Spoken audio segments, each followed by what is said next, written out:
bagaimana nasib dari bangunan-bangunan yang dibangun pada periode 7 dan 8? Tentu saja ada banyak hal yang juga harus disesuaikan apabila yang tadinya di periode 8 itu ternyata bagus, ternyata begitu masuk di periode 9 jadi buruk gitu. Saya juga lalu bilang, Pak, makanya kalau satu properti dijual murah, hati-hati, harus dipertanyakan. Ditanya dulu historinya bagaimana. Betul. Kalau misalnya orang itu membunuh seseorang di situ, mungkin dia kesakitan, mungkin ketakutan, dan kemudian misalnya mati atau meninggal. Tentu saja spot itu akan mempunyai energi buruk, dan energi buruknya bukan berarti terus lenyap meskipun jasadnya sudah dikeluarkan, tetap saja ada unsur tadi.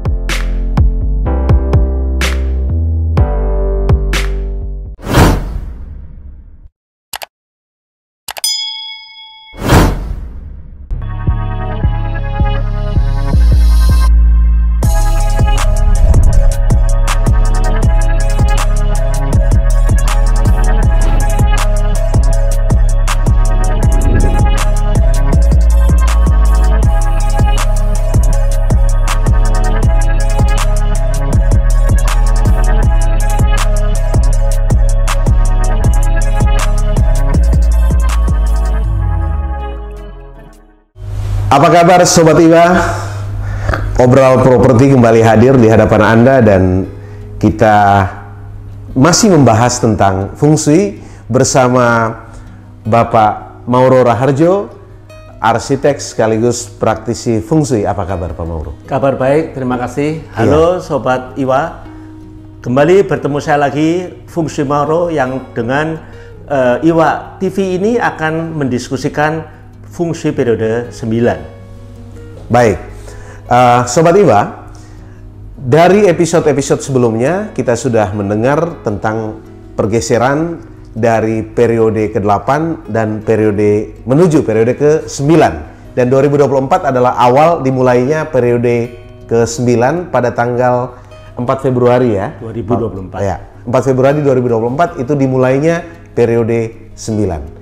Apa dan bagaimana periode 8 dan periode 9 dan siklusnya seperti apa, Sobat Iwa bisa melihat pada video yang sebelumnya. Nah, pada kesempatan ini kita akan membahas tentang bangunan-bangunan yang sudah dibangun pada periode 7 atau periode 8. Berarti kalau dari periode 7 bisa lebih dari 20 tahun ya lebih usianya. dari 20 tahun. Nah, kalau dibangun di periode 8 berarti 20 tahun ke bawah. Yang ke bawah. Nah, bangunan-bangunan ini ketika dibangun, jika menggunakan jasa atau dibangun dengan perspektif Feng Shui, maka otomatis dia akan berubah ya Pak Mauro ya, ketika periodenya bergeser. Ya. Nah, bagaimana nasib dari bangunan-bangunan yang dibangun pada periode 7 dan 8 ketika masuk di periode 9? Nah, tentu saja ada banyak hal yang juga harus disesuaikan apabila yang tadinya di periode 8 itu ternyata bagus, ternyata begitu masuk di periode 9 jadi buruk gitu. Nah, kita coba tanyakan ke Pak Mauro, ketika satu kondisi terjadi seperti itu, kira-kira bagaimana Pak Mauro? Apa yang harus dilakukan? Terima kasih Bung Ferdi. Sobat Iwa, kita tahu bahwa bangunan itu bisa didirikan sebelum tahun 2004. Ya. Itu dari tahun 1984 sampai 2004, namanya periode 7. Tidak pernah mengalami perubahan. Ya. Kemudian setelah lewat tiba-tiba masuk periode 9. Jadi berarti sudah minimum 20 tahun yang lalu, bisa 30 tahun lalu, bisa hampir 40 tahun lalu. Tapi kemudian dilakukan renovasi, maka dia akan masuk menjadi periode yang baru. Nah, kemudian dari periode 8 juga sama, sudah dibangun pada awal 2004, 2005. Sekarang setelah 20 tahun mau direnovasi juga. Nah, tetapi sebetulnya perlu kita sadari dulu, memang betul suatu bangunan apabila mengalami renovasi, dan terutama kalau renovasi itu dilakukan pada bagian depan rumah, misalnya pada pintu masuknya, itu akan langsung berubah menjadi bangunan yang dilahirkan pada tahun yang baru atau pada periode yang baru. Tetapi sebetulnya konsep perubahan itu tidak otomatis dari adanya renovasi. Misalnya, syarat dari suatu bangunan itu mulai lahir, itu ada 3 faktor yang menentukan, yang kita sebut tientir. Tien itu diterjemahkan langit, yaitu dimensi waktu. Kapan dipakainya, mulai dipakainya satu bangunan. Yang kedua yaitu ti itu bumi, adalah rumah itu, bangunan itu. Dan yang ketiga ren adalah manusia. Kapan manusia itu pindah? Jadi ketika suatu bangunan misalnya didirikan pada tahun 2022 atau 2021, tapi tidak selesai-selesai, kemudian masuk tahun 2024, baru mulai dipakai. Nah, ini bukan bangunan periode 8, tapi bangunan periode 9. Karena baru mulai dipakainya itu di tahun 2000 begitu. Jadi intinya pertama adalah kapan selesainya, bukan kapan selesainya bangunan, tetapi kapan mulai dipakai dan ditempati. Jadi ketiga unsur tientiren muncul. Waktunya kapan, bangunannya mana, ada orangnya tidak. Nah, pengertian ini tentu berlanjut. Kalau suatu bangunan periode 8 tidak diubah sama sekali, apakah dia tetap bangunan periode 8? Pertanyaan pertama begitu. Iya, betul. Kita yakin bahwa suatu ketika di dalam jangka waktu 20 tahun, satu bangunan, rumah atau gedung itu akan pernah ditinggal sepi oleh penghuninya. Misalnya karena memasuki masa liburan lebaran yang bisa 2 minggu atau bahkan lebih. Jadi rumah ditinggalkan lama. Nah, berarti rumah itu tidak punya 3 unsur tadi, tientiren. Nah, rumah itu otomatis kayak rumah kosong lagi. Jadi ketika penghuni itu datang, itu seperti terhitung baru lagi. Ya, jadi orang kaget sebetulnya kita tanpa mengadakan perubahan atau renovasi pun sebetulnya suatu bangunan otomatis akan berubah menjadi periode 9. Nah, lalu pertanyaannya, lalu bagaimana? Karena orang ini dulu membangun pakai perspektif feng shui, dan misalnya saja kita ambil contoh, membangun pada periode 8, tetapi menghadap ke barat. Menghadap ke barat. Pada waktu barat itu ada 3 ya. Jadi barat itu 45 derajat, dibagi 3, barat 1 15 derajat yang pertama, barat 2 15 derajat yang kedua, barat ketiga 15 derajat yang ketiga. Misalnya dibangun dengan menghadap barat 2 persis. Tengah-tengah berarti. Ya, persis barat.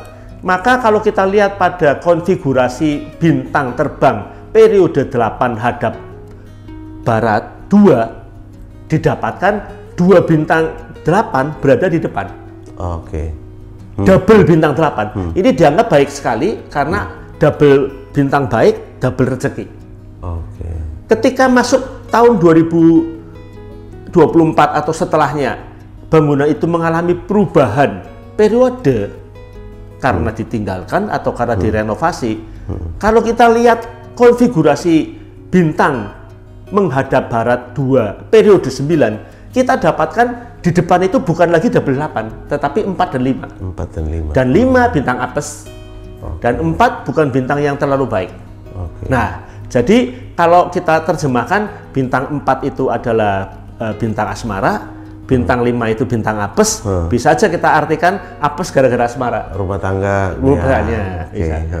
Nah, kalau misalnya Pak Mauro, dengan situasi seperti tadi Pak Mauro jelaskan itu, peralihan yang dari 8 ternyata 9. Dari 8 itu bagus, ternyata begitu masuk ke 9 jadi buruk. Apa yang harus Sobat Iwa lakukan kalau ternyata mengalami kondisi seperti ini? Ini pertanyaan baik sekali. Pertanyaan baik karena apa? Karena bangunan yang sama, sebetulnya kalau kita lihat satu rumah atau bangunan, kan sebetulnya bagian depannya itu ada 3 bagian. Kalau kita bagi 3 ya. Jadi bagian yang tengah rumah, bagian depan tengah, bagian sebelah kirinya dilihat dari dalam keluar, sebelah kirinya, dan bagian sebelah kanannya. Nah, sebetulnya pertanyaan, pintunya terletak di mana? Kalau pintunya terletak di tengah, berlaku yang tadi saya uraikan. Tetapi kalau pintunya terletak di sebelah bagian kiri, di pojok kiri, mepet ke kiri, itu adalah bagian yang sifatnya bukan di barat, tetapi itu merupakan barat daya, barat selatan. Dan yang di sebelah kanannya barat laut. Nah, barat yang mengarah selatan atau yang di sebelah kiri tadi, masuk periode 9 akan mendapatkan kombinasi angka 816. 168, Iya. 681 15. semuanya adalah konfigurasi istimewa. Istimewa. Ini Iya, tiga angka yang luar biasa yang dianggap karena semuanya bintang putih, kemakmurannya tinggi, Oke. tetap tinggi meskipun tidak ada bintang 9. Kalau pintunya di sisi sebelah kanan barat laut. Kalau di sebelah barat daya berarti tidak perlu diganti Iya. karena ternyata menjadi lebih baik. Bagui, Tetapi kalau di sebelah kanan, Kanan. itu baik tetapi tidak sama dengan bintang yang sebelah oke. kiri gitu. Iya, Jadi iya, tidak jelek. tidak jelek. Oke. Tapi tidak menambah baik juga. Nah, Jadi kalau pintunya di tengah-tengah Nah, yang ini harus yang jadi dilakukan persoalan. apa itu, Pak? Nah, kalau itu terjadi, ada dua macam alternatif. Pertama, kita kalau memungkinkan ya, Iya. memindahkan pintu yang di tengah tadi menjadi pintu Ke di sebelah kiri. sebelah kiri. Misalnya, yang di tengah tadinya ruang tamu, Iya. yang di sebelah kiri tadinya adalah kamar tidur misalnya Iya. begitu. Kamar tidur itu bisa jadi ruang tamu, Ruang tamu. pintunya dipindah situ. Nah, yang di tengah Jadi kamar tidur atau kamar yang atau lain? kamar yang lainnya, ya. Tapi untuk tidur tentu kurang baik Iya. karena bintang 5 ya. Jadi Iya. bisa digunakan untuk kegiatan lainnya yang mungkin bukan dipakai untuk jangka panjang. Solusi yang lain selain memindahkan? Solusi yang lain itu adalah sobat Iwa TV. Kalau Anda lihat cara lain, kita harus melihat konfigurasi dari bintang periode 9. Oke. Karena kalau kita menghadap barat, itu tadi dikatakan ada barat 15 derajat pertama, namanya barat 1, yang persis di tengah barat 2, yang di sebelah kanan barat 3. Apabila barat 1, berarti kalau tadinya menghadap persis barat, begitu ya. Kalau barat 1 kan berarti agak begini. Iya. Agak bersini, agak begitu, kemudian agak Sini, serong ke ya. arah sana. Jadi kalau baratnya itu adalah barat 1, jadi tadinya menghadap ke barat, kemudian kita serongkan ke arah barat 1 seperti Ya. itu, maka dia akan mendapat bintang, barat itu mendapat bintang double 9. Double 9. Oke. Nah, jadi jika memungkinkan dilakukan renovasi di mana arah hadap barat itu dibuang, dihilangkan, kemudian dindingnya atau pintunya digeser ke arah barat daya barat 1. Nah, maka di sektor barat itu akan mendapatkan double 9 seperti kita lihat dalam konfigurasi bintang di sebelah kanan saya. Oke. Sobat Iwa mungkin bingung atau bertanya-tanya kalau di episode sebelumnya Pak Mauro sempat menjelaskan tentang penangkal, ya. Tetapi barusan Pak Mauro menyampaikan bahwa jika letaknya itu tidak bagus, maka direnovasi. Berarti kan otomatis harus bongkar Diubah, rumahnya. betul. Nah, pertanyaannya apakah tidak bisa pakai penangkal saja, Pak Mauro? Nah, baik. Ya, ini pertanyaan lain yang baik. Sobat Iwa TV, Sobat Iwa, ini kita perlu tahu, penangkal bertujuan mereduksi atau mengurangi resiko, Iya. tetapi bukan menghilangkan resiko. Artinya hati-hati, jangan tidak berarti dengan memasang penangkal solusi selesai.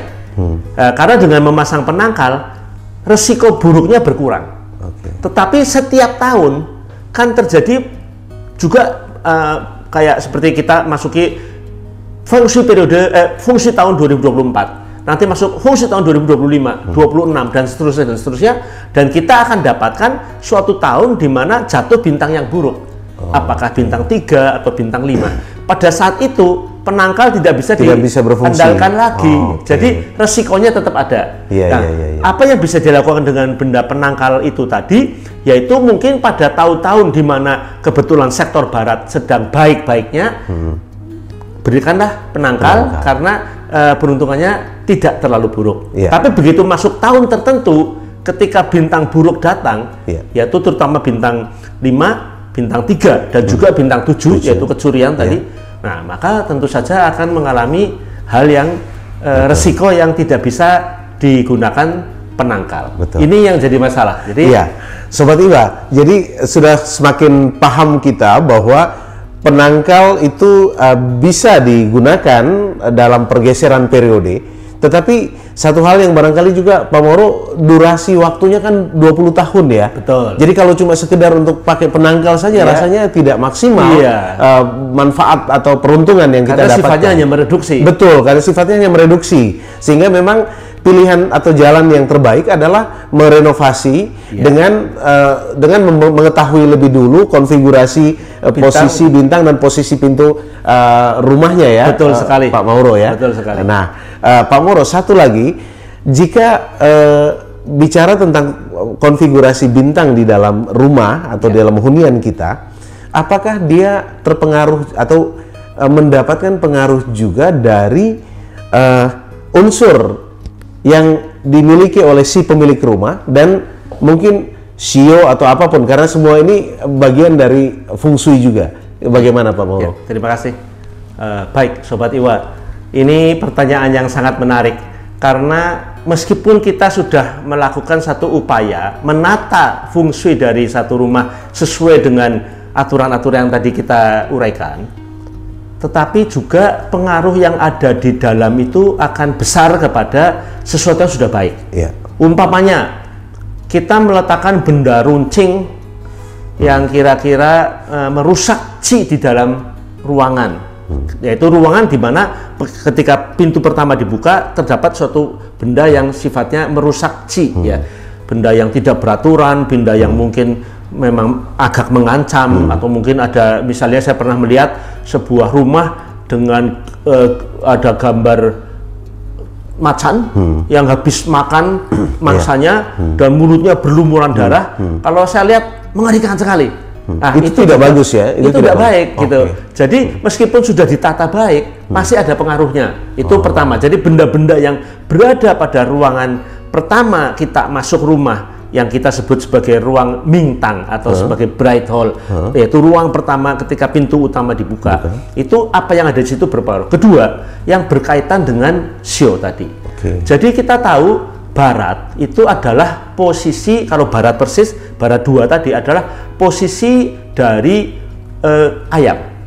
Jadi kalau kita lihat lopan seperti yang kita lihat di depan kita ini ada sebuah lopan, maka kalau kita lihat di posisi barat 2 itu adalah posisi dalam sio ayam. Nah, sio ayam ini tentu saja clash atau konflik dengan kelinci. Jadi ibaratnya kalau orang itu kebetulan bersio kelinci, kurang bagus menghadap ke barat, khususnya barat 2, bukan barat 1 ya. Ada barat 1, ada barat 2, ada barat 3. Nah, barat 2 ini persis adalah posisi sio ayam. Tapi kalau orangnya bersio kelinci, berarti kan orang itu tidak cocok untuk duduk, meskipun bintang-bintang periode 9 itu misalnya baik. Jadi mesti tetap tidak ada unsur-unsur yang bersangkutan. Ada satu lagi, yaitu yang bersifat aktivitas. Jadi misalkan suatu rumah sudah disusun secara fungsi dengan baik, tetapi pasangan suami istri ini paling seneng, paling hobi bertengkar dengan satu perasaan kebencian yang besar, misalnya ya, pukul-pukulan atau mungkin bentak-bentakan begitu, itu juga akan menimbulkan qi di dalam rumah. Jadi rumah meskipun baik fungsinya, sebetulnya masih tergantung pada manusia. Tian-tiren. Jadi rennya ini, manusianya ini, kalau dia melakukan sesuatu, itu ada hal yang buruk terjadi. Dan ini saya alami sendiri. Misalnya saja ada seseorang yang membeli rumah, kemudian dia merasa bahwa rumah itu arah hadapnya baik, semua dia cek pada seorang ahli fungsi, katanya semuanya sudah baik.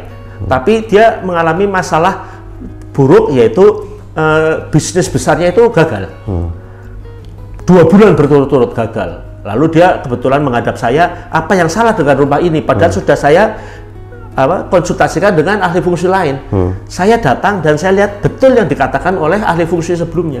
Tapi saya lalu mengambil lopan, saya taruh di situ, ada satu ruang di belakang, di tengah. Lopan saya itu jarumnya itu tidak bisa menunjuk ke kiri, ke kanan, Saya katakan fungsinya baik, tetapi ada energi negatif di ruangan ini. Tapi saya tidak bisa jelaskan. Tapi saya bilang itu penyebabnya gitu. Nah, lalu saya tidak bisa menjawab pada waktu itu. Sekitar 2 bulan kemudian, orang ini telepon lagi pada saya. Sudah ketemu Pak masalahnya. Masalah apa? Saya bilang. Ternyata rumah ini dipakai untuk membunuh. Dan orang ini menjual rumah itu dengan harga miring. Orangnya sudah ditangkap dan saya baru tahu. Nah, saya juga lalu bilang, Pak, makanya kalau satu properti dijual murah, hati-hati dipertanyakan. Ditanya dulu historinya bagaimana. Betul. Nah, jadi kita bisa bayangkan ya, Bung Ferdi, kalau misalnya orang itu membunuh seseorang di situ, mungkin dia kesakitan, mungkin ketakutan, dan ketakutan, dan kemudian misalnya mati atau meninggal. Tentu saja spot itu akan mempunyai energi buruk, dan energi buruknya bukan berarti terus lenyap meskipun jasadnya sudah dikeluarkan, tetap saja ada unsur tadi. Nah, itu kadang-kadang orang tidak melihat, tetapi alat lopan ini itu sangat berguna untuk mengetahuinya. Jadi betul pertanyaannya, kita tetap harus melihat itu secara keseluruhan. Iya, betul. Tidak hanya konfigurasi yang baik dan sebagainya. Okay. Baik, Sobat IWA, menarik. Semakin kita menyimak obrolan dengan Pak Mauro, mudah-mudahan kita semakin paham. Dan tadi bagian terakhir tadi itu agak sedikit bergeser dari tema kita tentang konfigurasi bintang dari periode 78 menuju ke periode 9. Tapi penjelasan tadi juga memberikan kita satu pemahaman bahwa baik atau buruknya bangunan yang kita tempati tidak semata-mata bergantung pada konfigurasi bintang dari periode ke periodenya, tetapi juga kembali pada bagaimana kita sebagai pemilik atau penghuni dari bangunan tersebut menggunakannya dan memperlakukan ruang, terutama ruang depan tadi ya Pak ya, terutama ruang yang pertama kali dimasuki ya. Nah, jadi yang suka memasang foto macan atau apa yang mengerikan di ruang tamu ya, Sobat IWA mudah-mudahan tidak melakukan itu. Kalau bisa diganti dengan foto yang agak teduh atau ornamen-ornamen dan yang juga termasuk kondisi ruangan ya, misalnya kacau ya, kotor, berbau dan sebagainya. Tentu saja C-nya rusak, energinya rusak. Jadi Sobat IWA, kita masih bertemu lagi pada episode berikutnya bersama Pak Mauro. Pak Mauro masih akan terus berbagi dengan kita, dan saya Ferdinand Lamak dan Pak Mauro Raharjo. Kali ini kami undur diri dulu. Kita akan bertemu pada episode selanjutnya. Pak Mauro, terima kasih. Terima kasih. Sampai jumpa.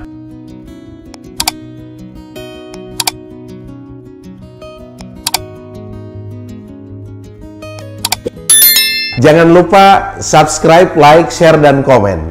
Saya Ferdinand Lamak, undur diri. IWA TV, The Pilot, Simply Inspiring. IWA TV untuk